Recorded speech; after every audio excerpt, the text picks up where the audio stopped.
चांद स्याही काले आकाश में नीचे लटका हुआ था और उजाड़ कब्रिस्तान पर एक अलौकिक चमक बिखेर रहा था। जैसे ही मैं असमान कब्रों के बीच से गुजरा, मेरी रीढ़ में कंपी दौड़ गई। उनकी परछाइयां मेरी टॉर्च की हर झिलमिलाहट के साथ नाच रही थीं। हवा में एक अप्राकृतिक शांति थी जो केवल मेरे जूतों के नीचे बजरी की खड़खड़ाहट से टूटती थी।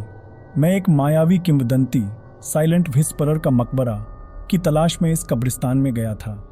कब्र की कहानियां एक ऐसी उपस्थिति के बारे में बताती हैं जो कब्र के पार के रहस्यों को उन बहादुर लोगों तक फुसफुसाती है जो सुनने के लिए पर्याप्त हैं। जैसे ही मैं ढहती हुई संरचना के पास पहुंचा, एक ठंडी हवा प्राचीन पेड़ों के बीच से गुजरी जिससे वे विरोध में कराहने लगे। चांदनी ने काई से ढकी कब्र को उजागर किया और एक असहज भावना मेरे पेट के गड्ढे में बस गई। मैं झिझक रहा था। मेरी टॉर्च अशुभ शिलालेख को रोशन कर रही थी। यहाँ मौन कानाफूसी करने वाला निषिद्ध सत्य का रक्षक रहता है। हवा ठंडी हो गई और रात की सांसें थमने लगीं। साहस जुटाते हुए मैं समाधि स्थल के पास घुटनों के बल बैठ गया। मेरा कान काई की सतह के ऊपर मंडरा रहा था।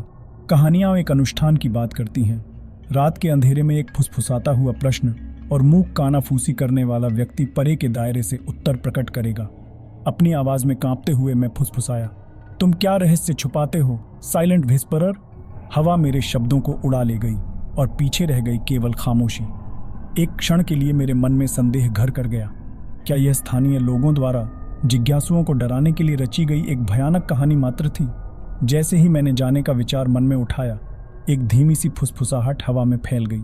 समाधि का पत्थर किसी अलौकिक ऊर्जा से कंपन करता हुआ प्रतीत हो रहा था। फुसफुसाहटें स्पष्ट हो गईं, जैसे शांति में कोई वर्णक्रमीय कोरस गूंज रहा हो। मैंने शब्दों को समझने का प्रयास किया। प्रत्येक शब्दांश मेरी रीढ़ में सिहरन पैदा कर रहा था।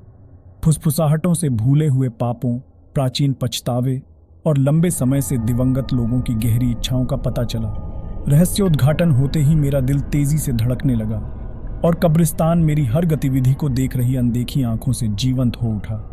अचानक फुसफुसाहट तेज हो गई, चरम सीमा तक पहुंच गई, जिसने मेरी विवेकशीलता पर कुठाराघात किया। वर्णक्रमीय कोरस वेदनापूर्ण विलाप में बदल गया और हवा एक स्पष्ट द्वेष से घनीभूत हो गई। मैं पीछे हट गया। मेरी सांसें गले में अटक रही थीं।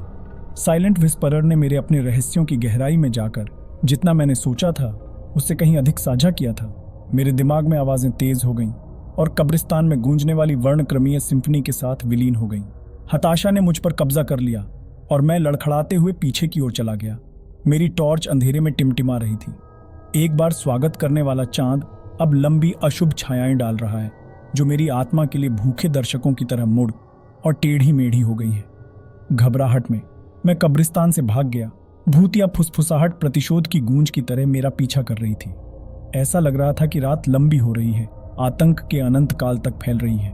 मेरे कदमों की आवाज खामोश शहर में गूंज रही थी। हर एक की धड़कन मेरे द्वारा फैलाई गई भयावहता के अनुरूप थी। जैसे ही मैं शहर के किनारे पर पहुंचा, फुसफुसाहट बंद हो गई। केवल मेरे दौड़ते दिल की गूंज रह गई।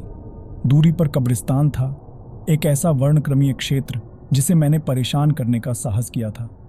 साइलेंट व्हिस्परर की कथा बिल्कुल वास्तविक साबित हुई थी और इसके द्वारा उजागर किए गए रहस्य एक अभिशाप की तरह मेरे दिमाग में बने रहे। चांद मेरे पीछे हटने का गवाह बना, लेकिन कब्रिस्तान बना रहा, सच्चाइयों का एक प्रेतवाधित अभयारण्य जिसे दफन रहना चाहिए था। अपने कंधे पर अंतिम नजर डालकर मैं रात में भाग गया, साइलेंट व्हिस्परर के रहस्यों की ठंडी गूंज से भयभीत होकर, मृतकों के दायरे को फिर कभी परेशान न करने की कसम खाते हुए। अधिक वीडियो के लिए लाइक और सब्सक्राइब करें।